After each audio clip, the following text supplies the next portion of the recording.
nyemolu faso te jabuko Mali te jabuko paralalu Mali te jabuko Yamana te jabuko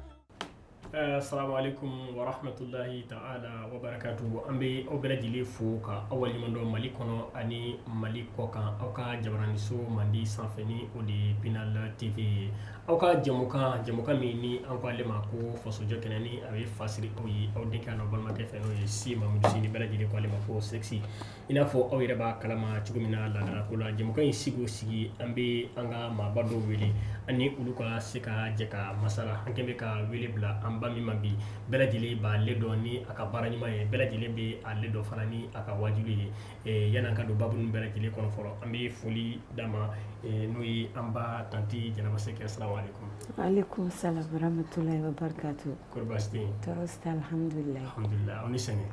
Doni. Bora kalama otumbe tura do la ni wati nuna. Tawo. Okay, alhamdulillah. Yana ka sigi kana jamukan konnana amba do fana be noyi Maimuna Boli assalamu alaikum. Wa alaikum salam. Kurbasti. Bas faiti. Boli. Sei. Wa. Samodo. Boli anumu be a shawro fana be o ya jimomi. Anya flow. O ya flow. Alhamdulillah Boli. Sei. Ale kɔfɛ maa min bɛ o ye Fatumata Mayiga assalamu alaikum. Wa alaikum assalam wa rahmatullahi ta'ala wa barakatuh. Mayiga. Si. O ye kɔrɔbɔrɔ ye. A ɲamakalaw yɛrɛ ye ko Sihama Sika Sihama b'a fɔ cogo di? Dabila kana ka tiɲɛni kɛ. Ka jeli muso sigilen filɛ nin ye. Mais ne ye nin tanu i kan ka worosɔngɔ dun. Mayiga ale kɔfɛ an bɛrɛ fana n'o ye Sali Kɔnɛ ye Kɔnɛ Jara Sangaraka. Nse. Assalamu alaikum. Wa alaikum salam wa rahmatullahi ta'ala wa barakatuh. Kori baasi tɛ yen? Alhamdulillah malatan. I kɔni? Nse. An y'aw wele ka na jamukan in kɛnɛ kan Kosɛbɛ. n'o ye faso jɔ kɛnɛ ye ka d'a kan faso tɛ se ka jɔ ni fasodenw tɛ. Tiɲɛ. Fasoden fana kelen-kelenna bɛɛ lajɛlen ka hakɛ bɛ faso jɔli dɔ la. Kosɛbɛ. A b'i n'a fɔ ni maaw bɛ du kɔnɔ duden bɛɛ lajɛlen k'i seko ni damayira kɛ du kɔnɔna na a kɛra jiri turuli ye a kɛra so dɔ jɔli ye a kɛra wo dɔ datuguli ye. Kosɛbɛ. Jamana fana tɛ taa ni o tacogo ninnu tɛ ka d'a kan jamana tɛ se ka to maa kelen bolo. Tiɲɛ. O kama an ye wele bila an baw ma bi an y'a ye tante Jɛnɛba ka dɔnkilidaw kɔnɔna na Kosɛbɛ. ɲɛnaya san 30 ye. A y'o san 30 bɛɛ lajɛlen kɛ ka maliyɛnw nisɔndiya n'a ka wajibiw ye n'a ka dɔnkili dumanw ye a n'a ka équipe bɛɛ lajɛlen ye. Kosɛbɛ. An b'o foli n'o tanu d'a ma ka ɲini Ala fɛ Ala k'a fara k'a si kan Ala ka fɛn b'a la min ka fisa n'a yɛrɛ ye ka d'a kan jɔn n'i ye fɛn o fɛn min kɛ da la k'i k'i yɛrɛ de ye jani maa wɛrɛ k'a nafa dɔn walima jɛmɛ maa wɛrɛ k'a tɔnɔ dun i yɛrɛ de b'a dɔn fɔlɔ nka bɛɛ b'a dɔn Jɛnɛba Sɛki ka jɔyɔrɔ ka bon kosɛbɛ jamana in kɔnɔ yani an ka don olu yɔrɔ ninnu na an y'a ye tante Jɛnɛba nin kalo in tile 23 n'o ye le 23 août i ye bonya belebele dɔ kɛ bonya min ni a ye maaw dabali ban kosɛbɛ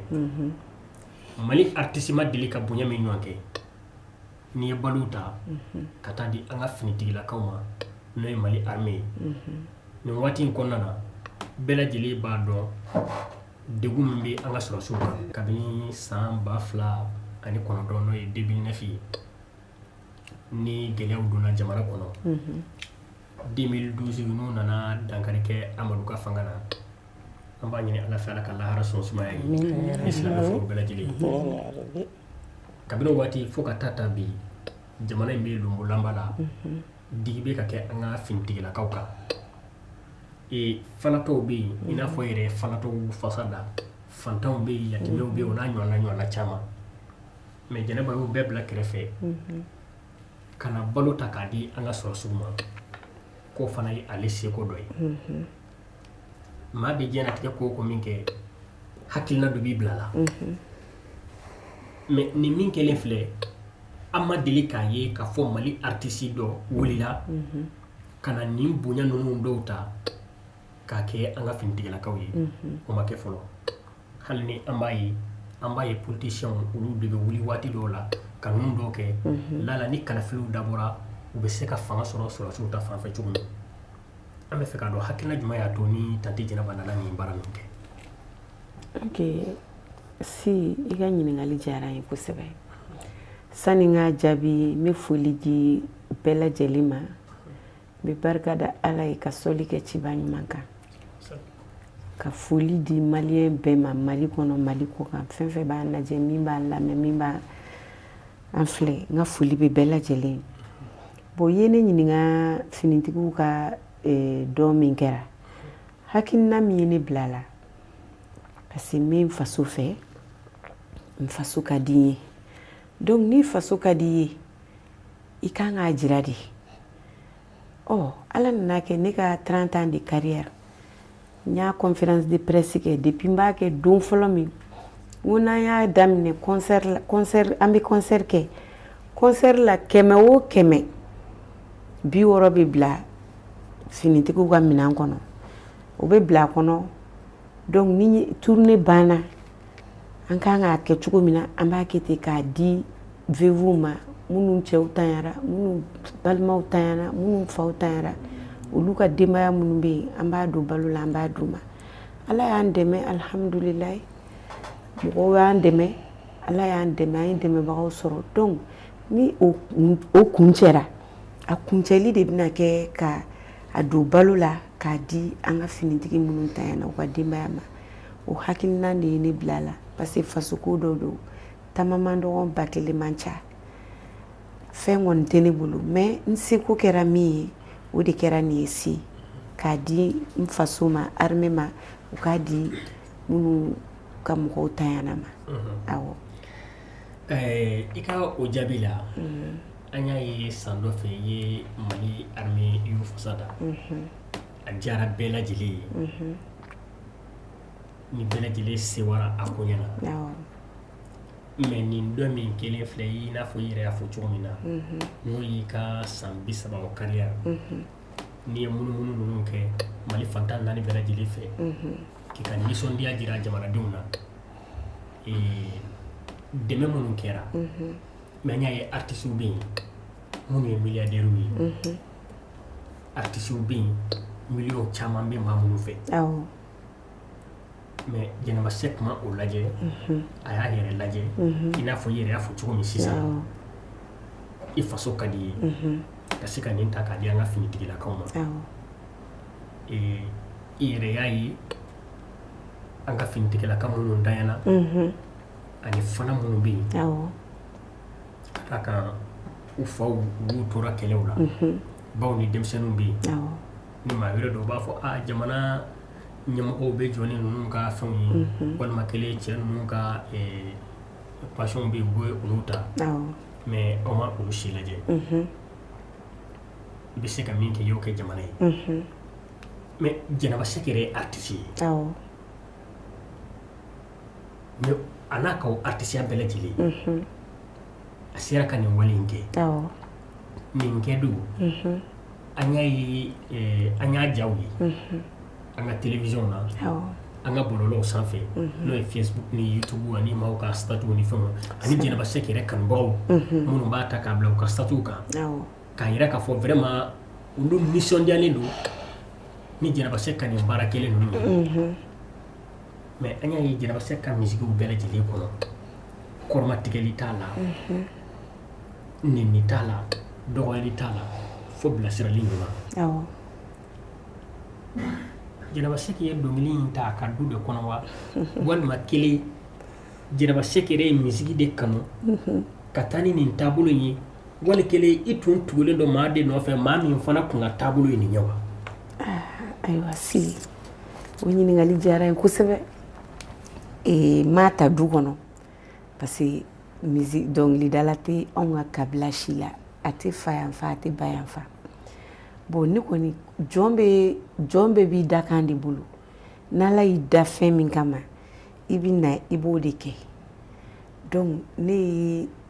n ka baara daminɛ n tun bɛ théâtre de kɛ théâtre kɔnɔ n bɛ dɔn kɛ u nana an ta parce que ni théâtre daminɛ sa u bɛ bɛɛ tester k'a lajɛ aw bɛ dɔnkili da u bɛ mɔgɔw ka capacité lajɛ mɔgɔ min voix ka ɲi a bɛ se k'a kɛ donc Ala y'a kɛ u ye ne choisi n ka quartier kɔnɔ yan n'o ye quartier Mali ye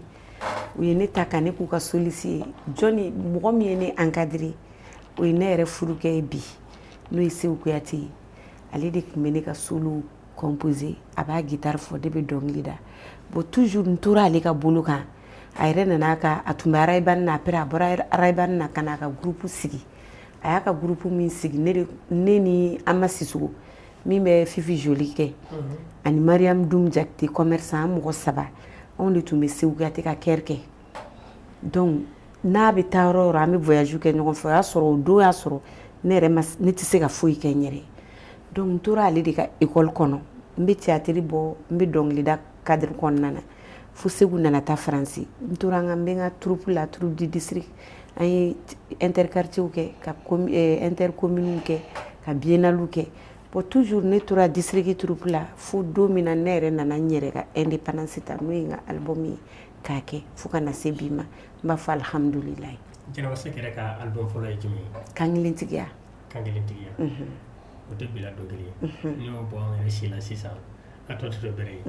ye. Yani n ka segin ka na i ma. Fatumata Mayiga. An y'a ye i bɛ Tanti Jɛnɛba nɔfɛ. I baaraɲɔgɔn don.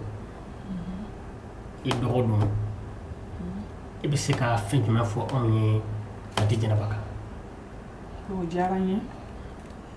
An bɛ Ala fo k'a barika da. An bɛ sɔrɔ an ka kiraba in kan. Baaraɲɔgɔn tɛ n dɔgɔnin de don. Ni bakɔrɔba den de don. Mais a kɛra an fɛ. N bɛ bɔ n ka so n bɛ n'a ka so. Ayiwa ni tɔ kalama kɔni tɛ foyi tɛ n bolo jɛn. Ni taatɔla sera ni min ka di n ye fana n b'o sɔrɔ. Hali sisan i m'a ye an bɛ cogo min na dɔgɔnin de don. Jɛnɛba ka ɲi. Ni y'a fɔ a bɛ komi a sigilen don min o tɛ. Balima ɲuman don sinji ɲuman don. I bɛ se k'a fɔ ko Jɛnɛba ko man di n ye nka Jɛnɛba Sɛki tɛ balima ɲuman i ma tiɲɛ fɔ. Bon a balima bɛɛ ka k'a ma. Kɛn bɛ ka bɛɛ minɛ kelen a ma mɔgɔ kusaya ni mɔgɔ ye o de ye n tugu a kɔ. An Mayigalakaw ni hɛrɛ bɛ yɔrɔ o yɔrɔ anw bɛ taa yen. An taara ne balima ka ca dɛ. B'a dɔn télé ko kuma don. N bɛ san kelen kɛ n tɛ se dɔw bara. Mɛ n tɛ tile 15 kɛ n ma se Jɛnɛba ka so. Mun don? N bɛ nafa min sɔrɔ o de don. Sinon balima bɛ yen balima ye nka balima bɛ yen dɛ. Ala sago i bonya. Sago tɛ Ala ye. O tuma na i Mayiga. Mayimuna Boli filamuso. An y'a ye kalo in tile 23 n'o ye le 23 août ye san 2022 kɔnɔna na Tanti Jɛnɛba bɔra ka bonya dɔw kɛ an ka finitigilakaw ye. Yala i bɛ se ka fɛn dɔ fɔ an ye o kama? A yɛrɛ bɔra ka dakuruɲɛ damadɔ fɔ nka n b'a dɔn an b'a bɛɛ lajɛlen fɔ an bɛ tila ka segin a ma. I bɛ se ka dɔ fɔ an ye wa? O ɲininkali diyara n ye. Jɛnɛba finitigiw dɔrɔn tɛ hali anw minnu y'a jɛɲɔgɔn ye anw bɛɛ bɛ se ka Jɛnɛ ka ɲumanya fɔ. Jɛnɛ a ɲɔgɔn tɛ yen a ɲɔgɔn tɛ sɔrɔ walahi ne m'a fɔ mɔgɔ wɛrɛw bolo dɛ mais ne yɛrɛ bolo Jɛnɛ bɛɛ de ka k'a bolo balima tɛ teri tɛ jɛɲɔgɔn tɛ a ye min kɛ nin ye a y'a ka kɛta fana nin kɛ hali bi an bɛ dugawu don Jɛnɛba ye si ni kɛnɛya Ala k'o di Jɛnɛba ma yarabi a ye nafolo nin bɔra nafolo min na yarabi Ala k'a kɔfalen nafolo caman caman na ne yɛrɛ Mayi ne kɛlen bɛ k'an ka so bila ne yɛlɛmalen bɛ Jɛnɛba fɛ ne Mayi tun bɛ Côte d'Ivoire de ne ka kɛ dɔnkilidala ye Jɛnɛba sababu ne ka bɔ Côte d'Ivoire ka yɛlɛma Mali la yan Jɛnɛba Sɛki sababu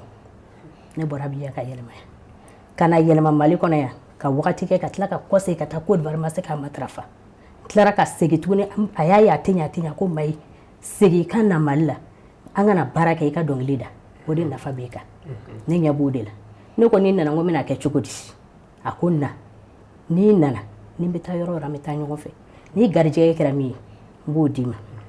walayi a donni bi cɛ ne san 1 de filɛ nin ye sisan ne donni a kɛlen ka n lasegin ka don Mali kɔnɔ ne san 1 de filɛ n bɛ si a fɛ n bɛ tila a fɛ n bɛ dumuni kɛ n bɛ ko n ka fini n ka fɛn bɛɛ ni n ka malo banna ale de b'a ta n ka so sara ale de don n ka fɛn bɛɛ bɛ Jɛnɛba Sɛki kan Jɛnɛba Sɛki ne t'a sara sɔrɔ ne kɔni bɛ min fɔ ne ta ye foli y'a la hali bi Ala ka si ni kɛnɛya d'a ma. Nin bɛɛ lajɛlen ye hɛrɛ ye tiɲɛ na a bɛ dɔn k'a fɔ i famana cɛ kama Bamanan kan ni amna juga kai te kele. Kan dia ni ka fali. Amena sali korema. Namu. Tati sali. Namu. Dan Jenaba ka san bisaba carrière na bora ko nisondiya jira malidenw bɛɛ lajɛlen la. Mais an y'a ye san bisaba in kɔnɔna na. Kosɛbɛ. Maa ma défaut foyi ye tante Jenaba la. O san bisaba in fana kɔnɔna na a ye dɔnkili daminɛ ni taabolo min ye fo bi an bɛ yɔrɔ min a b'o taabolo kelen de kan. Mais an y'a ye an ka artistes caman bɛ yen n'o y'a daminɛ ni taabolo dɔ ye n'o y'a ye o tɛ ka taa u b'a fɔ est ce que an tɛ falen an ka don Manden na wa ni Manden ma ɲɛ o b'a la est ce que an tɛ taa Ivoirien ka fɛn dɔw ta k'aw fara k'a kan wa pour que dɔrɔn u mago bɛ nafolo min na walima u mago bɛ tɔgɔ min na u ka se k'o sɔrɔ an y'a ye Tani Jɛnɛba mago t'o la a ka taabolo kelen ni maaw bɛ k'a fɛ u bɛ k'a fɛ o kan n'u bɛ ba la u bɛ ba la o kan n'ale bɛ taa n'a ka sira in ye a se ka mun fɔ n ye o kan. Alhamdulillah si Jɛnɛba Sɛki ka jelimuso ye ne ye a ka korisi ye ne korisi o y'a jumɛn ye sisan a ka dɔnkili laminɛla o de ye korisi ye a ye kan kelentigiya min fɔ k'a daminɛ o kan kelentigiya la fo sisan ne n'a bɛ ɲɔgɔn bolo i fana tɔgɔ ye hali n'an voyagera ne de na Jɛnɛba Sɛki bɛ si dilan kelen kan safinɛ minan kelen safinɛ kelen an bɛ se ka fɛn min séparer o ye dako bɔrɔsi dɔrɔn de o Jɛnɛba Sɛki de ye foyi ma sogo dɔgɔya ni gasi donbaliya tɛ Jɛnɛba Sɛki ye hɔrɔn ye mɔgɔ jɛɲɔgɔn don mɔgɔ kan ka sa k'i den to a bolo an ni fɛn fɛn ye baara daminɛ ɲɔgɔn fɛ saya de y'an n'u fara san 30 in yanni dɔnkilida carrière kɔnɔna na o ye yanni an ka se san 30 ma an ye dɔ kɛ ɲɔgɔn bolo jɛɲɔgɔnya la donc an bɛ a fɔ an bɛ ka san 40 de magɛ o y'a sɔrɔ an si t'a dɔn an bɛna fara musow kan kuma tɛ ka furu kɛ ka den wolo ka mɔden sɔrɔ anw ni Jɛnɛba Sɛki an bɛɛ lajɛlen mɔden b'an bɛɛ bolo bi alhamdulillah Jɛnɛba Sɛki min ka kanu tɛ kɔrɔ n'a tɛ nɔgɔ a tɛ furasi a bɛ Ala dɔ silamɛ don i b'i gundo fɔ Jɛnɛba Sɛki ye wallahi n'a tɛ bɛn sira la dugu ka bɔ ma ka ca jama bɛɛ ni gundo fɔ ɲɔgɔn de don ne bɛ n gundo fɔ Jɛnɛba Sɛki ye ne bɛ n gundo fɔ balima ɲuman ye ne bɛ n gundo fɔ teri ɲuman ye Jɛnɛba Sɛki yo ale bɛ n gundo fɔ ɲɔgɔn bɔ n'i y'i gundo fɔ Jɛnɛba Sɛki alikaburu de b'a mɛn ne ko n bɛ Jɛnɛba Sɛki ko fɔ dɔrɔn émission yɛrɛ tɛ kɛ Ala ye ne da k'a 2 nɔgɔya ne ye ne de bɛ Manden kɛ Jɛnɛba Sɛki kɔ n'an taara concert la ni min y'a jira ko jeli dɔnkili de ka d'a ye Manden ka d'a ye a b'a fɔ ne ka jelimuso bɛ yan ne t'o da o bɛnnen tɛ ne da kɔnɔ ne de b'a da Jɛnɛba Sɛki bɛ tila k'a ta bɔ k'a fara kan k'a di ne ma ka suturafiniw barika da ye ka dogo ni dogodogonin barika da ye ka sutura barika da ye Jɛnɛba Sɛki ko a bɛ Ala de bolo a tɛ mɔgɔw bolo nin ye bi Jɛnɛba ye sini Jɛnɛba don sinikɛnɛ Jɛnɛba don i filɛ k'a ka misiki min fɔ ne misiki nin bɛ lamɛn diɲɛ yɔrɔ bɛɛ n'i y'i sigi siso kɔnɔ n'i y'a i sigi ka Jɛnɛba Sɛki lamɛn n'i tiɲɛnen don i bɛ ɲa a bɛ mɔgɔw bilasira n'i taara boîte la n'i y'a lamɛn i b'a dɔn n'i b'i sen fɛ ne ye Jɛnɛba Sɛki ka misiki lamɛn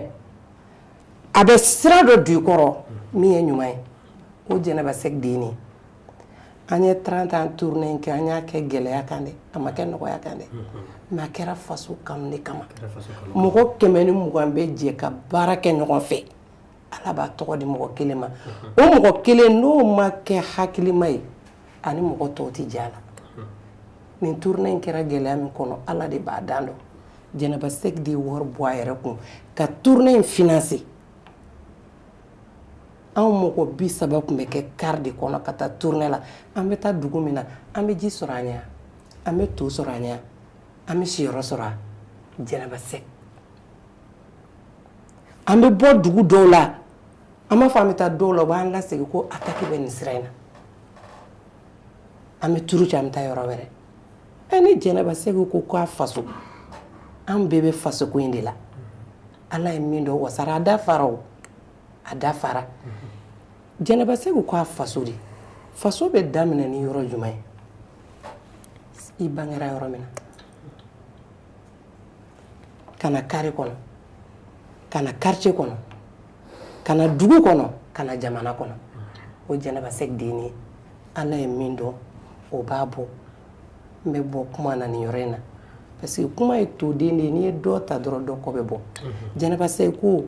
a kurulama b'an kɔnɔ n'an k'an b'a fɔ dɔrɔn mɔgɔ ka ɲuman bɛɛ kana bila i dalen melekelen kunna ni dɔ fɔra i ɲɛna a bɛ dɔ fara dɔ kan Jɛnɛba Sɛki ka ɲi dɛ an bɛ dugawu de kɛ Ala k'a tugu a si la si ni kɛnɛ ni labanko ɲuman Ala k'a da n'a ma ɲini fɛn hali bi Ala k'a kɛ sɔrɔ fɛn ye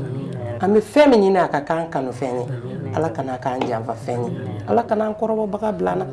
aw bɛ baara min na ya Rabi ama a k'a bila kɔrɔ a kana bila bana jugu ye Ala ka barika don aw ka baara la Ala ka ɲɛtaga d'aw ma Ala ka tɔgɔ d'aw ma Ala ka dawula d'a ma Jɛnɛba Sɛki ka ɲi a ka ɲi foyi tɛ fɔ n bolo fɔ ma di so kunna ni min ma fɔ ka tɛmɛ n'i ko k'a ka ɲi dɔrɔn i bɛ dɔ bɔ a la Jɛnɛba Sɛki ka ɲi o ye diinɛ ni ŋaniya an k'a tɔ to Ala subahana taala ma Ala ye min dɔn o b'a bɔ don Ala sago a sago i ka kɔrɔfɔ in diyara n ye kosɛbɛ an yɛrɛ ka ye k'a fɔ artiste ye nin san hakɛ kɛ a ka carrière la ka tila ka bɔ k'o tournée kɛ Mali fan bɛɛ i y'a fɔlɔ ye fɔlɔ a bɛ se ka kɛ maaw bɛ na ye o kɔfɛ u b'a ladege diɲɛlatigɛ fɛn bɛɛ lajɛlen bɛ daminɛ maa dɔ de la maaw bɛ sɔrɔ k'a ladege nka Tani Jɛnɛba ladegera fɛn caman na a ladegera fɛn caman na a dɔw ma laban de 12 ye a dɔw ma laban parce que n'i y'a ladege dɔnkili taabolo la mais Ala y'a sɔn muɲu ni sabali mun na a y'i t'o sɔn ni Ala m'o dusukolo d'e ma i ka se k'a ladege o la non o tɛ d'i ma a tɛ taa yɔrɔ jan o b'i n'a fɔ bilikanboli de bilikanboli don maa t'o da yɔrɔ dɔn mɔgɔ t'o da yɔrɔ dɔn o laban ye cunni o laban ye cunni Ala k'an bɛɛ lajɛlen kisi o ma amina rabi o san 30 carrière ani ne baarakɛ ɲɔgɔn dɔ tun bɛ ɲɔgɔn fɛ n'o ye Famolo Jara ye u ye tournée caman kɛ gɛlɛya minnu yera kɔnɔ caman fɔ n ye olu kan wa bɛɛ b'a dɔn hali yɛrɛ fana kɔnɔna ye o ye yɔrɔ dɔ de ka di yɔrɔ dɔ man di fo ni artiste min kɛra yɛrɛ jagola ye a bɛɛ b'a kɔnɔ mais Tani Jɛnɛba min y'a yɛrɛ kisi o ma k'a danbe k'a kɛwale don dɔ n y'a mɛn Usman Serif Manana Hayidara da ko ale yɛrɛ b'i sigi ka maa min ka dɔnkili lamɛn n'ale dusu bɛ suma k'o ye Jɛnɛba ye o jumɛn kama dɔnkili in tɛ kumakan minnu bɛ fɔ a kɔnɔ dɔnkili ye kumakan de ye dɔnkili ye kumakan de ye a bɛ kumakan minnu fɔ a kɔnɔ olu de ko don a kɛwale fana b'a la anw yɛrɛ ye Jɛnɛba dɔn bi tɛ n b'a ka dɔnkiliw lamɛn bi tɛ ne ka jɛmukanw tɛmɛna a ka dɔnkiliw de tun ye ne ka générique ye an ye baroniw kɛ yan nɔ ni o ye Guwa Diarra ye o fana générique tun y'ale ye an y'o kɛ radio privé ninnu caman na yan k'a kɛ Ɲɔrɔ di Sahel radio sow la yen o bɛɛ n'a ta Jɛnɛba Sɛki ka musique do nka n'i y'a ta cogo o cogo hali ni bɛ émission kɔnɔna na n'i tun bɛna tunu i ka thème na n'i y'a ka dɔnkili lamɛn a bɛ taabolo dɔ d'i ma parce que a bɛ kumakan dɔ fɔ kumakan min n'i yɛrɛ bɛ tila ka don a kɔnɔ k'o développer c'est ça donc o dɔnkili ninnu o man ca bilen mais o bɛɛ n'a ta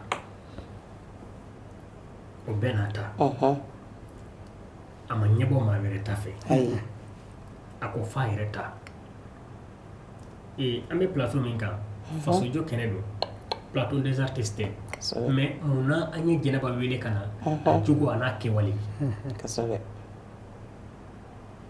parce que i bɛ maa de ta ka na maa min bɛ jɔrɔ n'a faso ye i bɛ maa de ta ka na maa min yɛrɛ fana k'a faso n'a bɛ fɛ a faso ka jɔ a ye min kɛ tantɔ sisan o ye de k'a fɔ kungo ka kɛlɛ an ka finitigilakaw n'i y'a mɛn i jɔlen bɛ kɛlɛ kɛ la ten n k'i kɔnɔ de falen don dɛ ni kɔnɔ falen tɛ n'i k'i bɛ kɛlɛ kɛ a ma nɔgɔn dɛ fo n'i y'i cɛsiri sa mais a y'o ɲuman ninnu kɛ ne yɛrɛ min filɛ ne ye Jɛnɛba kanu bila ko tɛ mais ni fɛn min kuma ma se o tɛ kɛ a yɛrɛ ko tɛ ko tuma se bali tɛ karaba nka aw minnu fana b'a nɔfɛ Jɛnɛba yɛrɛ tɛ fɔlɔ aw de don pour que Ala yɛrɛ ka se ka dɔn Ala ye nabiw de ci ani kiraw u ka jigi b'ale Ala ko fɔ maaw ye ni maa bɛ kuma Jɛnɛba kan bi aw de bɛ kuma kan o kama n y'aw ɲininka Jɛnɛba la Jɛnɛba ye jɔn ye aw bɛ se ka min fɔ Jɛnɛba kan ni maa ma foyi tɛ dɔn o ye tiɲɛ dɛ Ala ko fɔra de n'an ye Ala dɔn kira ko fɔra de n'an ye kira dɔn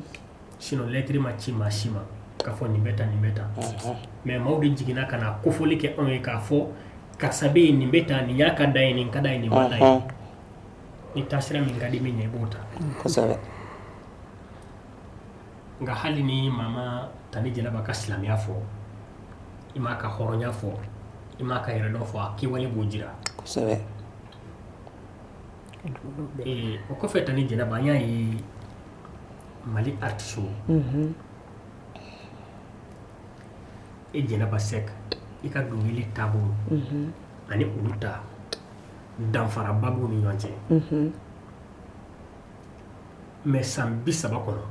i n'a fɔ n bɔra k'a fɔ kuma na cogo min e ma taasira in bila fo taasira kelen bɛ yen kun jumɛn kama i bɛ ka nafa dɔ de sɔrɔ o taasira in kɔnɔ wa wali kelen o taasira in yɛrɛ de ye e diya a nɔgɔya fara k'a gɛlɛya kan i b'a kɔnɔ bon si o yɔrɔ ɲininkali diyara n ye ne ka taasira in a ka di n ye a ka di n lamɛnbagaw ni n kanubagaw fana ye parce que hali san dɔ la n ye émission kɛ radio so dɔ la dɔ delila ka n wele a ko Jɛnɛba pourquoi e tɛ musique moderne ninnu kɛ zuku ni fɛngɛ ninnu pourquoi e t'o kɛ ne ko bon min b'a to n t'a kɛ k'a fɔ ko ne tɛ se k'a kɛ n bɛ se k'a kɛ n ko mais fɛn min ka di i kanubagaw ye fɛn min ka di i lamɛnbagaw ye i bɛ t'o sira de kan ne y'a daminɛ ni conseil de ye n bɛ mɔgɔw bilasira n bɛ fɛnw kɛ bon ni nana ko n bɛ sira jɛngɛ n bɛ kɛ sugu wɛrɛ de ye donc mun yɛrɛ ne yɛrɛ ka maître o yɛrɛ tɛ sɔn ne k'an ka sira bila parce que n y'a kɛ kɔrɔbɔ ko ye don dɔ la n ko a ma n ko est ce que an tɛ se ka ne ka fɛnw changer n k'an ka taa sira ko karisa n bɛ min f'i ye i dɔnna ni nin de ye mɔgɔw kɛr'i fɛ ni nin de ye n'i k'i bɛ nin bila i bɛ taa yɔrɔ wɛrɛ i bɛ kɛ dɔnbagalafili ye dɛ ne ko haya n y'a mɛn n ko ni e ko ten ne fana t'i sɔsɔ n'i ye min fɔ n bɛ taga o sira de kan n'o tɛ k'a fɔ ko n tɛ se ka sira wɛrɛ ta n bɛ se ka sira wɛrɛ ta mais i diyara adamadenw ye ni fɛn min ye sugu min ye n'i ko i b'o bila ka sugu wɛrɛ ta i bɛ kɛ dɔnbagalafili ye awɔ i ka jaabi o ɲɛna o fana tɛmɛnen kɔfɛ ka bɔ yen an bɛ fɛ k'a dɔn nin san 30 in n'i y'o kɛ seko ni dɔnko la o san 30 kɔnɔ i ye tɔɔrɔ dɔw sɔrɔ a kɔnɔ bon fɛn kɔni fɛn mana kɛ cogo cogo degun b'a kɔnɔ komi nɔgɔya b'a kɔnɔ k'a ta daminɛ ma fo bi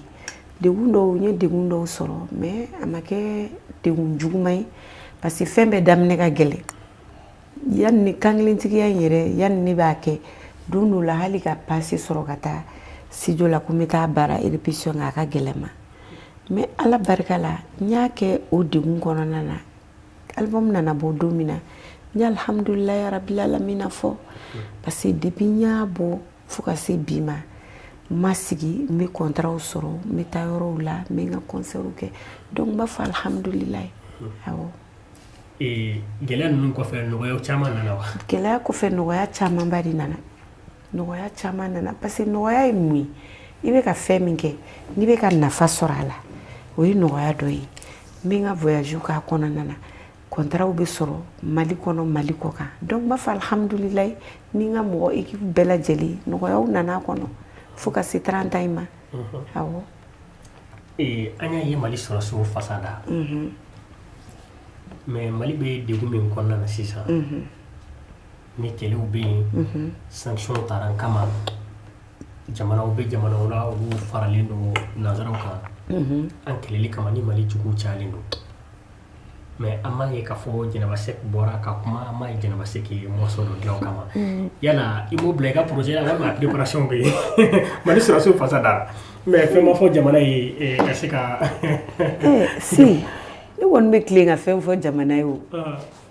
ala da hali an ka Maliba n'i y'a ta k'a kɔnɔna lajɛ fɛn min bɛ fɔ a kɔnɔ jamana kunkan fɛn de don an ka Maliba Mali ka di dɛ o kɔnɔna n'i y'a dayɛlɛ i b'a sɔrɔ i bɛ fɛ ka min mɛn Maliko la i b'o sɔrɔ a kɔnɔ kelen bon min ye fɛnɛ k'a fɔ ko dɔnkili kura Mali jamana yɛrɛ kan nin wagati in na o bɛ enjeu a baaraw bɛ sen na yɛrɛ n'Ala sɔnna don n'a nataw la n'a banna a bɛ bila fiɲɛ fɛ bɛɛ b'a ye inshallah o kuma i k'i teliya o baaraw fɛ joona n'Ala sɔnna n'Ala basigi bɛ se ka na jamana kɔnɔ inshallah ka d'a kan i lamɛnnen don barika b'i dalakan na da dɔw bɛ yen ni olu ye min fɔ dɔrɔn a ka di Ala ye kojugu caman k'a la hali morceau dɔ bɛ an ka bɛn o bɛɛ bɛ an ka jamana in problème de kan an ka bɛn ma fɛn min ye bɛnbaliya t'o ɲɛ n'an bɛnna k'an bolo di ɲɔgɔn ma kɔnɔkulu jɛlen de bɛ bi fɔ ni jama farala ɲɔgɔn kan o de bɛ se ka barika b'o de la mais n'an ma bɛn jamana tɛ taa ɲɛ dɛ a b'an yɛrɛ de bolo n'an farala ɲɔgɔn kan ka bɛn kan kelen kan ka don da kelen fɛ ka bɔ da kelen fɛ an bɛ degun min kɔnɔ Ala fɛnɛ bɛ hinɛ an na ka bɔ da kan ye inshallah mais Jɛnɛba yɛrɛ bɛ se ka mun fɔ bi an ka jamana ɲɛmɔgɔw ani an ka politiciens ani population yɛrɛ ye cogo min na basigi ani sigikafɔ ni ko to ɲɔgɔn ta la u bɛ se ka na jamana kɔnɔ furuko ni fɔɲɔgɔnkɔ minnu bɛ yen olu bɛ se ka bɔ cogo min na i bɛna se ka mun fɔ an ka jamana ɲɛmɔgɔw b'u ani population n'an ka politiciens ni fɛnw si o bɛɛ ye bɛnbaliya yɔrɔ in de ne bɛ min fɔ jamanadenw ye n bɛ min fɔ politiciens ye jamana mɔgɔ bɛɛ an ka bɛn dɔrɔn si n'an bɛnna hɛrɛ b'o de kɔnɔ n'an bɛnna fɛn bɛɛ bɛ bɛn de kɔnɔ mais ni bɛn tɛ yɔrɔ min na lafiya tɛ yen nɔ bɛn tɛ yɔrɔ o yɔrɔ baloko ɲuman yɛrɛ tɛ yen mais n'an bɛnna fɛn bɛɛ b'o de kɔnɔ hɛrɛ b'o de kɔnɔ. mais fɛn jumɛn bɛ se ka na ni bɛn ye. ayiwa an bɛ Ala de deli parce que anw dɔnkilidalaw an y'a fɔ ka caya an y'a dɔnkiliw da teatribɔlaw y'a teatri kɛ bɛɛ y'i ta kɛ bɛnko in na donc toujours o kuma kelen de bɛ ne da n'an bɛnna an k'an bolo di ɲɔgɔn ma ka kɛ miirinan kelen hakilinan kelen dusukun kelen walahi Ala bɛ hinɛ an na si n b'a dɔn fɛnɛ a bɛ kɛ parce que Mali ye jamana min ye hinɛ jamana don makari jamana don i kana filɛ an bɛ nin wawaw in na mais an bɛ hinɛ ɲɔgɔn na a ka ca Ala fɛ tant que hinɛ bɛ yen bɛn bɛ na inshallah. o ye e hakilina ye jamana taabolo kan. awɔ ni bɛn nana fɛn bɛɛ lajɛlen bɛ sɔrɔ o kɔnɔ. awɔ o ye wulibali ye ka d'a kan bɛɛ lajɛlen y'i seko kɛ waati dɔw tɛmɛna an y'a ye aw jɛra ka kɛ kulu ye ka dɔnkili dɔw da mun bɛ kuma labɛn kan o kɛra olu fɛn ninnu kɛra artistes caman y'a kɛ bɛɛ y'i seko n'i damayira k'o la o bɛ cogo min na bɛn o bɛ se ka sabati cogo min na nka bi bi in na n'i ye jamana lajɛ an ka surasi ninnu nana ka na k'u bɛ fɛ ka na ni Mali kura ye k'an danbe sigi an ma Mali taabolo kɔrɔ ka se ka sigi olu dɔw kan k'an bɔ maa dɔw bolo k'an yɛrɛ di maa dɔw ma o nana ni kɔlɔlɔ wɛrɛw ye fo kana se Ivoiriyɛnw ka problème ninnu ye n'o y'u ka finitigilaka maa 40 ni kɔnɔntɔn ye n'o yɛrɛ fana kɛra sababu ye bi bi in na ka na ni degun belebele caman ye bɛɛ bɛ k'i ta fɔ a la mɔgɔ wɛrɛw bɛ ka démarche yɛrɛ fana minnu bɛ se ka sigi ka fɔ kɛ ka ko ɲɔgɔn na cogo min na a tasuma bɛ se ka faga mais hali bi an ɲɛ b'a la maa si t'a dɔn ko in bɛ taa taabolo kelen mun fɛ mais bɛɛ kɔni bɛ k'i ka hakilinata fɔ mais ni e yɛrɛ jɛnɛba ɲininka bi ninnu an b'u bila de wa wali kelen u ka juger wa walima kelen a ka kɛ cogo di si a bɛ Ala bolo n'Ala ye min latigɛ o de bɛ kɛ an bɛ jɛ k'a di Ala ma an bɛ Ala de deli dɔrɔn Ala ka fitinɛ ɲɔni ka bɔ jamana kɔnɔ an bɛ Ala deli o de la Ala ka fitinɛ ɲɔni Ala k'an kan bɛn kan kelen ma ne b'o de dugawu kɛ awɔ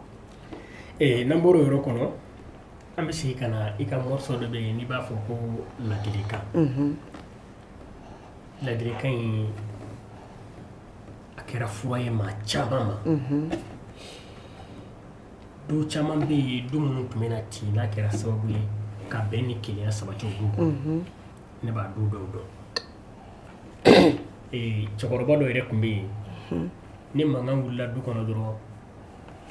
a b'a ka radio ta o y'a sɔrɔ kasiti de tun bɛ yen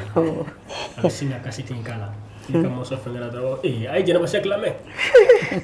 a ye Jɛnɛba Sɛki lamɛn maaw tɛmɛna nin waati ninnu na n'o kɛra la bɛɛ fari bɛ faga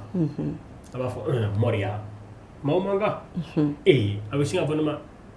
Mamudu maaw man kan ne fana b'a fɔ walayi maaw man kan tonton a bɛ kɔrɔma tigɛ de bɛɛ bɛ sigi ɲɔgɔn ma donc hali radio ni fɛnw na n'i ye Jɛnɛba Sɛki ka morceau ni fɛn ninnu lamɛn n y'a f'i ɲɛna yanni jamukan ka daminɛ ko n tun bɛ jamukan dɔ kɛ n'o ye ladili kɛnɛ ye i ka morceau in de tun ye générique ye o morceau in o dilanna cogo di walima i ye fɛn dɔw de ye parce que ka d'a kan aw bɛ taa yɔrɔ dɔw la aw bɛ kɛwale dɔw ye aw bɛ olu ta dɔw yɛrɛ bɛ aw b'aw sigi k'aw miiri ou bien action dɔw bɛ kɛ du kɔnɔ aw b'olu fara ɲɔgɔn kan k'a sɛbɛn k'a kɛ dɔnkili ye ladilikan in nana cogo di bon ladilikan in nana n y'o de fɔ thème ni baara daminɛna sisan an bɛ thème caman de ta ladilikan parce que ladilikan ne ka dɔnkiliw yɛrɛ la ladilikan titre caman b'a la n album fɔlɔ la n ye ladilikan da o ni ladilikan min bɛ n ka album dɔ in kɔnɔ u tɛ kelen ye kumakanw yɛrɛ tɛ kelen mais a bɛɛ ni morceau in na i b'a fɔ i faw y'i ladi o de don n y'a faamuya i faw y'i ladi n y'a faamuya o ladilikan o bɛ kan jɔnni na naloma kɔ o tɛ wa voilà ladilikan o bɛ yen a bɛ ne ka o album ta bɛ yen ladilikan fɔlɔ fɛnɛ bɛ yen mais toujours fɛn min de don ladilikan n'i bɛ mɔgɔ min ladi n'a bɛ digi a la o tigi ye naloma de ye parce que ladilikan ne b'a sɔrɔ fura de don fura dumanba don n'i ye mɔgɔ ladi mɔgɔ min b'i voilà mɔgɔ min b'i ladi k'i bila sira ɲuman kan o de y'i nin ye mais mɔgɔ b'i to yen k'a y'a to a k'a sago kɛ i nin tɛ donc ladilikan in bɛ kuma o de kan fa yan fan fɛ ba yan fan fɛ dɔw bɛ ladi balimaw bɛ ladi fɛn bɛɛ bɛ kɛ i t'a mɛn mais i yɛrɛ b'i yɛrɛ ladi don min o b'a sɔrɔ c'est trop tard voilà o b'a sɔrɔ n'i y'i sigi k'i miiri i yɛrɛ ka miirinan de b'i ladi o b'a sɔrɔ i ye dan sago i tɛmɛna dan kan quoi donc n'i yɛrɛ y'i sigi i b'i yɛrɛ ladi n'i yɛrɛ ladi don min na o don b'a sɔrɔ i nimisara o ye nimisa don de ye ala k'an kisi o ma ka d'a kan i ka o dɔnkili ni maa min y'a lamɛn parce que maa ye hakili ye kunkolo bɛ maa dɔ da la mais i bɛ taa sɔrɔ hakili voyagelen don ni hakili dun voyagera o ye kelen ye kolokoto de ye nafa foyi t'i la bilen ala kana an si hakili voyager mais ni min y'i sigi k'i miiri ka dɔnkili in kɔnɔna na i bɛ fɛn camanba de y'a kɔnɔ ne ye mun y'a kɔnɔ an ka denmisɛnnin minnu bɛ yen mun ka d'u ye u b'a kɛ a cɛman bɛ yen a musoman bɛ yen u tɛ baw dɛmɛ minnu kɔnɔ u t'u dɛmɛ tobili la u tɛ yɔrɔ furan foyi kɛn bɛ u dan ma tubabuw ye nka ni wuladani sera u b'u ko k'u jɛ ka t'u ka rendez-vous la ka bɔ ka taa n'u yɛrɛ ye mais don min na n'u nana dusukasi ko dɔ sɔrɔ kɛnɛma walima n'u y'u sigi ka Jɛnɛba Sɛki ka nin morceau in lamɛn dɔrɔn u b'u yɛrɛ y'a kɔnɔ parce que fa b'a fɔ karisa sabali ba b'a fɔ karisa sabali i bɛ taa sɔrɔ bɔlɔn yɛrɛ kɔnɔ maa dɔw bɛ yen u b'a fɔ karisa i bɛ ka nin wale min kɛ i ma nin y'i fa la i ma nin y'i ba la ko ni sabali mais don min na n'i nan'i sigi n'i ye nin lamɛn i bɛ yɛrɛ nin kɔnɔna na dɔw yɛrɛ b'a fɔ ko o de anw ka du ma taa ko fɔ ninnu ye de jeune dɔw bɛ yen u bɛ don kalan na u t'a ɲɛ u bɛ don baara la u t'a ɲɛ mais u ye o ye u bɛ te sigi la u bɛ cigarette min na an ka fɛn kɔrɔ min bolo ko sisan b'aw bɛ taa don jumɛn de n'u kɛlen don ka interdit sisan i bɛ taa sɔrɔ u bɛ wulu min na mais e ma y'i fa la i ma y'i ba la i ma y'i somɔgɔ foyi la mais e nan'o jogo ta ka na n'i ye nin lamɛn i b'i yɛrɛya kɔnɔ hadamaden fana fo ladiliba de ka k'i la i kɛra karamɔgɔ ye o i kɛra président ye o i kɛra ministre o i kɛra diɲɛ maa o maa ye hali e yɛrɛ kan ni jɛnɛba min ye dumuni da ladiliba dɔ bɛ e la n'i k'i bɛ don fili kɔnɔ waati min na a b'i bɔ fili kɔnɔ u b'a fɔ jɛnɛba bɛɛ bɛ e dɔn ni muɲu ni sabali ye nin kelen ma ni ɲɛ dɛ sabali nin dabila i bɛ taa i bɛ sigi ni ɲɛ i b'a fɔ hali woloden mɔgɔ woloden b'i ladi a b'i bilasira a kɛra cogo o cogo hadamaden don dɔ i dusu bɛ se ka bɔ i bɛ bila fili dɔw kɔnɔ mais fili ma jugu fo n tɛ bɔ a kɔnɔ mais o si ma ne dabali ban mun ye ne dabali ban san 30 kɔnɔna na maa ma défaut foyi ye Jɛnɛba Sɛki la an m'a mɛn nin da an m'a mɛn jugu da anw yɛrɛ ye dugu fanaw ye aw b'a kɔnɔ an b'a ɲɛɲini an bɛ wuli an bɛ bɔ an b'a fɔ n'a ye min ye dɔrɔn an b'o de fɔ mais an m'a ye ko Jɛnɛba Sɛki ye nin kɛ an m'a ye k'a ye nin fɔ an m'a mɛn k'a ni Mali artiste dɔ bɛ ɲɔgɔn na bi k'u bɛ ka ɲɔgɔn kɔrɔma tigɛ réseau kan o de dun ka ca bi tɔgɔw bɛ ka ɲini n'o de ye snapu ni fɛnw bɛɛ sanfɛ mais anw m'o ye Jɛnɛba la an ɲɛ b'a la k'a taabolo kelen de la Kɔnɛ e bɛ se ka mun fɔ a ɲɛ kan ne bɛ min fɔ i ye o ka Jɛnɛba Sɛki ma b'o la o Jɛnɛba Sɛkiw ka du kɔnɔ alhamdulilahi rabil alamina ba bɛɛ ba kelen fa bɛɛ fa kelen n fa kɔrɔkɛ ye ne n fa dɔgɔnin ye ne o tun tɛ yen fa bɛɛ a dɔgɔninw a denw a bɛɛ kungo bɛ fɔ mɔgɔ kelen de o de b'a dilan wa n'o y'a bila min kan i bɛ t'o kan donc lamɔ tun bɛ Jɛnɛba Sɛkiw ka so éducation bɛ yen anw min b'a kɔ lamɔ b'anw ka so éducation b'an ka so donc n'i mɔna maraso kɔnɔ i tɛ se ka bɔ o hukumu kɔnɔ k'i bɛ taa hukumu wɛrɛ kɔnɔ dɔnkilida tɛ se k'i fili yɛrɛ ma dɔnkilida tɛ se k'i bɔ o kɔnɔna na donc n'i y'i miiri an ka kumanaw bɛ fɛn dɔ fɔ ko maa bɛ bɔ fɛn dɔ la nka i tɛ ko ye c'est vrai hali a bɛ fɔ dɔw ma ko karisa i ma k'i fa ye voilà o bɛɛ ye marabaliya yɔrɔ de o bɛɛ ye marabaliya yɔrɔ de n fa ni jeni ye nin n ba ni jeni ye nin n kɔrɔ ni jeni ye nin o tɛ yen n'a bɛɛ kɛra kelen ye a tɛ fɔ k'i ma k'a ye i bɛ k'a ye de i bɛ wolo fɛnsɛn min na kɛ ka mɔ fɛnsɛn na o fɛnsɛn kelen o tɛ se k'i kɔnɔ ka fɔ ka diɲɛ wuli n'an ka ɲɛnabɔ tɛ yen donc ni Jɛnɛba Sɛki k'a bɛ bɔ o hukumu kɔnɔ ayiwa a bɛ kɛ bolokɔni taamasiyɛn de kɛ faw b'a fɔ a m'a y'a la baw b'a fɔ a m'a y'a la parce que o tɛ yen anw mana don Jɛnɛba Sɛki ka so tominanba kelen de bɛ yen nɔ dumuniminɛn kelen bɛɛ bolo de b'a la ni karisa ta ye ni karisa ta ye o tɛ yen hali sisan anw bɛ bɔ an bɛ taa dumuni kɛ Jɛnɛba Sɛki de ka so Jɛnɛ b'i sigi de k'a kɛ tan k'anw lajɛ an b'a fɔ Jɛnɛ an k'a dun kɛ aw k'a dun ba ye kɔngɔ tɛ na nɔ kɔngɔ tɛ na a b'i bolo kɛ ji la tan a b'a kɛ tan a b'a ɲɔgɔli ɲɔgɔli en tant que anw ma fa k'a ɲɛ jɔ a tɔ la Jɛnɛ se k'a dun n'anw fara Jɛnɛ bɛ min bɛ to a b'o dalajɛ a b'i sigi k'o dun donc Jɛnɛba Sɛki ni artiste tɛ se ka se ɲɔgɔn ma o tɛ yen yɛrɛ artiste bɛɛ ka di Jɛnɛba Sɛki a bɛ komi n'a fɔ o ji nalen don parce que a yɛrɛ ye kuma dɔ fɔ sisan ko Mali kura ne t'a dɔn Mali kura in de nana ni ji kura ye wa a nana ni fɛn o fɛn ne t'a dɔn parce que ne yɛrɛ fililen don diɲɛlatigɛ ko bɛɛ cogoya de ma den tɛ fa lamɛn muso t'a cɛ lamɛn i t'i kɔrɔ lamɛn i t'i balima lamɛn min ka di i ye dɔrɔn bɛɛ bɛ k'o kɛ Jɛnɛba Sɛki ye kuma dɔ fɔ sisan ko an ka bɛn tɛ se ka taa ni sigi ka fɔ tɛ o fo ni kuma ɲɔgɔnya ka tɛmɛ o ni ɲɔgɔn cɛ de hali furu kɔnɔ ni cɛ ni muso n'aw tɛ baro kɛ bɛn tɛ na ayi san kɔnɔ a ye don kelen lajɛ aw k'aw ka baro kɛ k'aw ka defu fɔ ɲɔgɔn ye k'aw to baro la n'a kɛra furuɲɔgɔnw bɛ ɲɔgɔn faamuya joona kojugu kalo kɔnɔ siɲɛ kelen b'a bɔ san kɔnɔ n'a ye siɲɛ 3 sɔrɔ siɲɛ 4 walahi n'a ye furu kɛ a bɛ se san 2 la yɔrɔ o yɔrɔ cɛ ni muso bɛ ɲɔgɔn faamu gik donc bɛɛ bɛ bɛɛ ta fan dɔn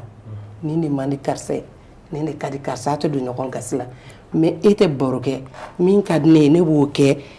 a dun bɛ digi e la e ɲɛ bɛ ne na o sira kan e b'o to yen donc finalement e yɛrɛ b'a fɔ min ka di n yɛrɛ fana b'o kɛ donc mun bɛ na tiɲɛni mara tɛ se ka na bilen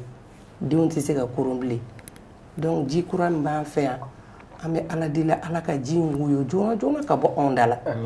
ji in ka woyo ka bɔ anw da la ka cɛ bɛn ni kan bɛnw sabati surtout ɲamakala kunda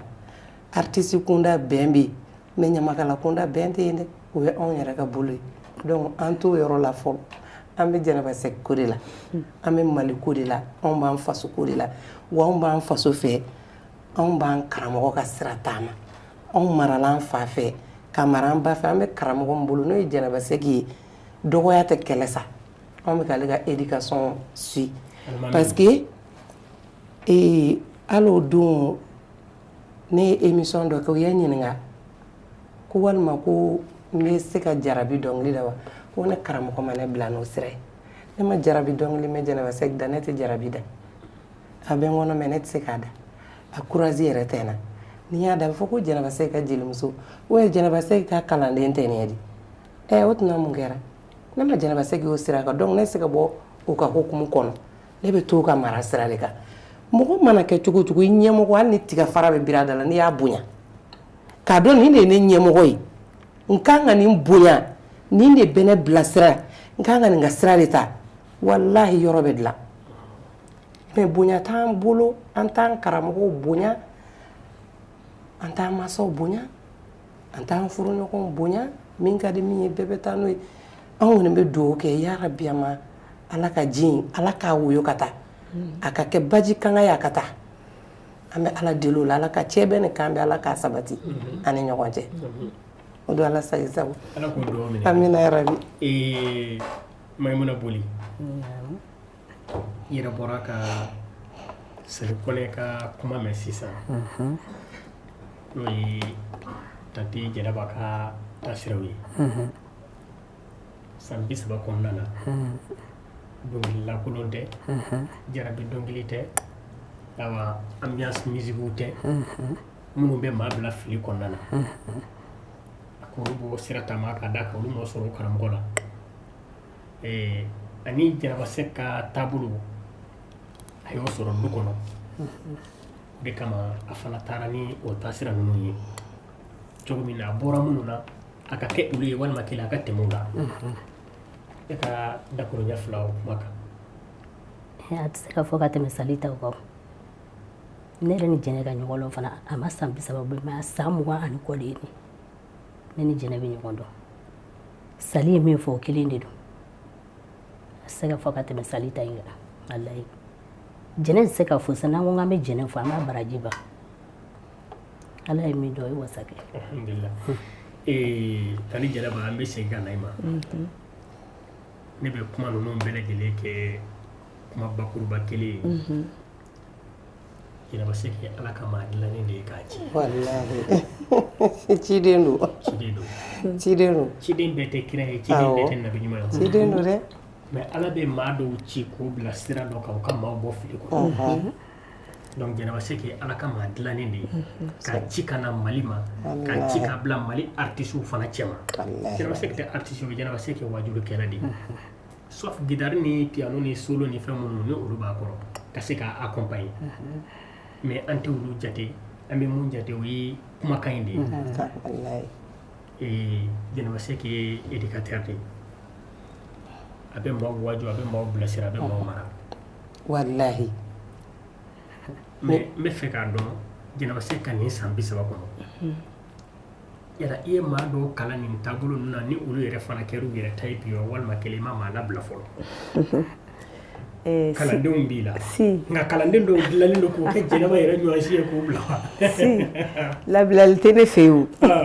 ne ni n taw labilali kan ka kɛ dɛ ayi ni ko ko labilali tɛ yen i bɛ taa i b'i ka fɛnw kɛ o parce que ne fana bɛ na formation dilan mais ne ta ye 3 mois de ye n fana bɛ to ka dɔnkili da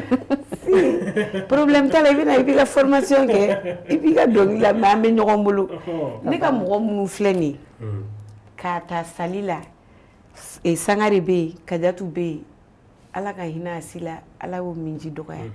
bɛ dugawu k'a ni silamɛ fini bɛɛ si a bɛɛ kelen kelenna bɛ kasɛti bɔ a yɛrɛ a bɛɛ kelen kelenna bɛ sumun sigi k'a wuli a bɛɛ kelen kelenna bɛ dɔnkili da k'a da k'a furi n'i y'a ka kasɛti kɛ maa mun sigilen filɛ o ye kasɛti kɛ tɔw fana y'a kɛ donc toujours an bɛ ɲɔgɔn bolo mais o t'a bali k'olu fana tɛ t'u ta kɛ o ni ne ka baara bɛ yen ni ne mago b'u la n b'u wele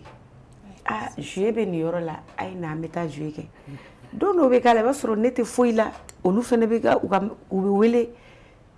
concert la u bɛ wele kɔɲɔ ɲɛnajɛw la u bɛ wele denkuliw la u bɛ t'u ka fɛnw kɛ mais toujours anw ta in kɛra famille de ye a kɛra du kɔnɔ ko de a kɛra balimaya ni sinjiya de ye donc to minan kelen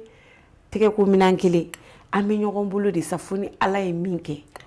o de kama n k'i ma bamanankan na n ko labilali t'anw fɛ yen an bɛɛ de bɛ ɲɔgɔn bolo an bɛ baara kɛ de gauche à droite an bɛ tila ka na ɲɔgɔn dalajɛ jiriba kɔrɔ. K'o hakili b'a la sen dɔ fɛ n nana Tani Jɛnɛba ɲini a fɛ yen Torokɔrɔ yan a bɛ san 10 ni kɔ bɔ o ko k'i bɛ sumu na o kɛlen don ka pied fɛngɛ kɛ yɔrɔ min na san pɔnni quartier Mali kɛrɛnin yɔrɔ la o carré yɛrɛ kɔnɔna na k'i bɛ sumu na yen carré sigilen sɔrɔ yen ka sumu sigi fo k'a ban o tɛ sa o début la ko o y'a sɔrɔ o yɛrɛ ka dɔgɔ o mɛnna de hakili b'o la n taar'i sɔrɔ yen n'i ye ɲɔgɔn fo n ye sigi kɛrɛfɛ yen n ye zamɛw don ni kawate sera yen o y'a sɔrɔ 100 billet kɔrɔkɔrɔnin de tun bɛ yen i y'o den 2 di yan an seginna ka ɲɔgɔn labɔ yan o bɛɛ sɔrɔ ye Jɛnɛba ka fani toujours an bɛ Pinal TV jabaranin de kan u ka jɛmukan man di ni o ye fasojɛ kɛnɛ n'an ye wele bila an ka musokɔrɔba ma n'o ye tanti Jɛnɛba Sɛki n'o ye an ka artiste ba ye ni wajulu kɛra fana don n'a bɛ maaw bilasira ka bɔ filew caman kɔnɔna na ka d'a kan hadamaden ni bilasiraba t'i la da la k'i ma dafa fɔlɔ i mana kɛ diɲɛ maa o maa ye fo ka sɔrɔ maa de b'i la maa min b'i bilasira Jɛnɛba Sɛki ka kɛwalew la a n'a ka dɔnkiliw la a n'a ka bonya ani karama na i n'a fɔ a baarakɛɲɔgɔnw n'a kɔrɔw n'a dɔgɔninw u y'a bɔra k'a fɔ ka kumakan kɔnɔna na sisan a ye bonya ni karama min kɛ u ye an y'a ye maa tɔw bɛ tanu de u fatulen kɔfɛ mais k'i tanu i yɛrɛ ɲɛna o bɛɛ lajɛlen o ye fɛnba de ye fɛn min ni i bɛ dɔ fara i ka cɛsiri kan ni maa y'o ye i bɛ dɔ de fara i ka cɛsiri kan ka d'a kan o ye hɛrɛba de ye o ye hɛrɛba de ye mais Jɛnɛba Sɛki ye maaba de ye maliyɛnw bolo o tɛ min dɔn mais n'a danna anw yɛrɛ ma bi an bɛ jɔnjɔn de ta k'a di Jɛnɛba Sɛki ma jɔnjɔn min n'a ma deli ka di artiste ma farafinna kɔnɔ fɔlɔ a ka baara kɛtaw la mais an y'a ɲini ala fɛ ala k'o dusukolo don an ka faamaw kɔnɔ a ka baara in fana ala kana nimisa la a ka baara in ala kana nimisa la an b'a dɔn fana a tɛna nimisa la ka d'a ka baara in de ka kɛ ala kama de ni maa ye fɛn min kɛ ala kama ala b'o dɔn i ye a fɔra ko n'i ye ɲuman kelen kɛ ko o sara i ta ye n'i ye juguman kelen kɛ o sara i kelen ye mɔgɔ min mana ɲuman kɛ kɔni ni ɲuman ninnu ani nin wajulu ninnu yarabi ala k'o sara k'a ye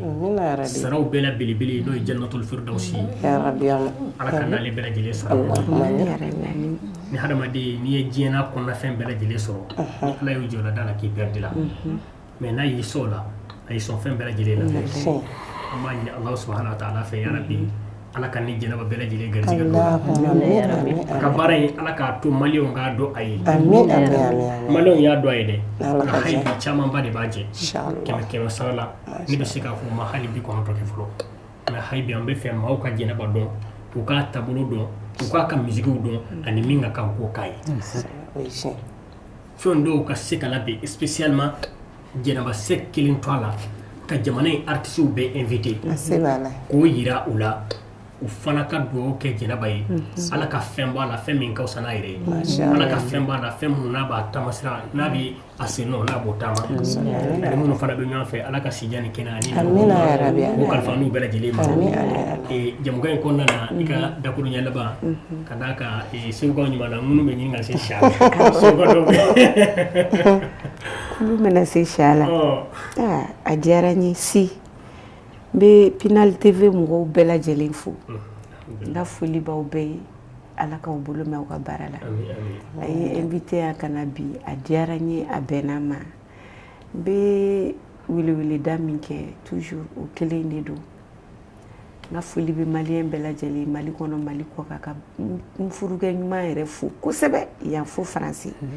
ale min sɔnna k'an bilasira k'a kɔnɔ jɛya n ye fo ka se bi ma n b'a fɔ alhamdulilayi n bɛ barika da ala ye k'a fo Kuyate ka n balimaw fo minnu nana dara n kan ka na n bila bi n ka foli b'olu fana ye minnu bɛ yan minnu bɛ so n bɛ bɛɛ lajɛlen fo kuma tɛ ne da ne bɛ min fɔ dɔrɔn toujours maliyɛnw an ka bɛn dɔrɔn an ka kɛ kelen ye bɛn de bɛ karabugu mɛn si la n'an bɛnna an bɛ ko dilan an y'a dɔnkiliw fɔ an ye fɛn caman fɔ an k'an ka transition fana dɛmɛ an k'u soutenir ka foli di gouvernement jama bɛɛ lajɛlen ma ka foli di maliyɛn bɛɛ ma mɔgɔ mɔgɔ n'i ye ɲuman kɛ ala b'i sara o ɲuman de la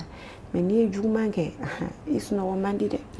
o dɔnkili n y'a da n ko mɔgɔw ka an ka ɲuman kɛ ɲuman de bɛ laban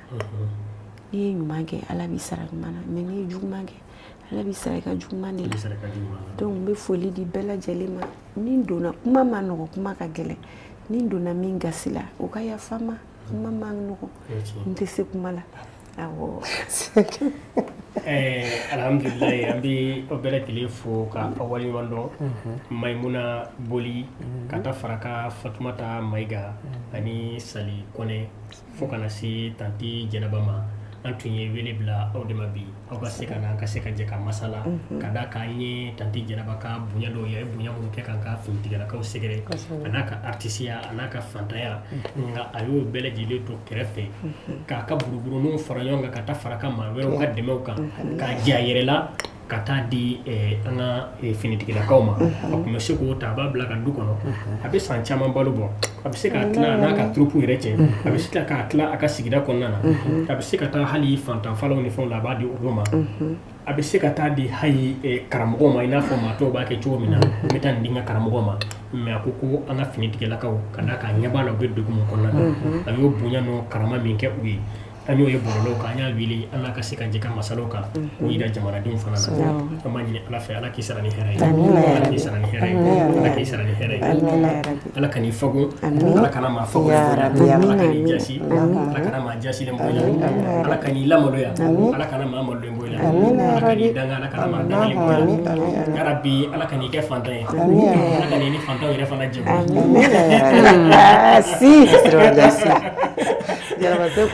ala ka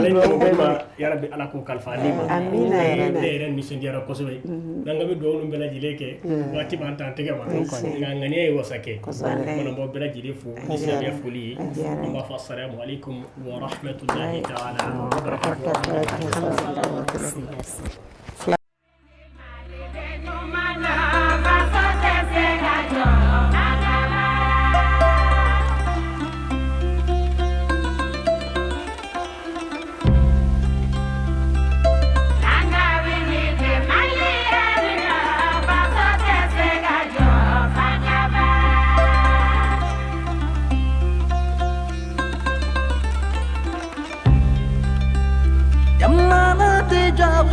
Faso nyemolo faso te jabuko Mali te jabuko baralalu Mali te jabuko Jamana